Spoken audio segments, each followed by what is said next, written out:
Bakit nag-cheat ang mga babae? Ang mga babae emotional. Yun napansin ko sa mahabang panahon. Ang mga babae emotional. At syempre, in every rule, there's always an exception. May mga babae emotionally stable. Pero ang karamihan ng mga babae, di masyado. Ngayon, tatabihin mo, bakit nag-cheat ang mga babae? Kasi hindi nila nakukuha yung emotional stability galing sa mga lalaki nila.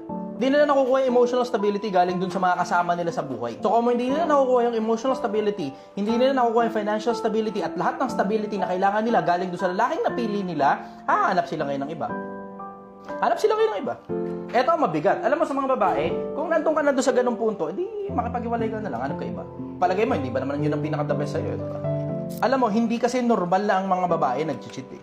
Hindi normal yun, out of the usual yun kapag gabi ganun. Ang mga lalaki, yung pantog na pupuno, maiintindihan mo pa eh. Kasi tignan mo, all throughout history, kahit sa Islam, ang mga lalaki pinapayagan magkaroon ng maraming asawa. Tapos yung mga hari dun sa unang panahon, sa panahon ng Biblia, marami ring asawa eh. Pero tignan mo, meron bang reynang maraming asawa? Wala. Walang ganong istorya eh, di ba? Meron man, exception to the rule. Ano ibig sabihin? Ang mga lalaki napupuno ang pantog. Pero ang mga babae, pag nag-cheat ang mga babae, common. Ang may diferensya doon, yung leader niya. Kasi bakit pa kakailanganin tumawid dun sa kabila kung kumpleto na sa'yo?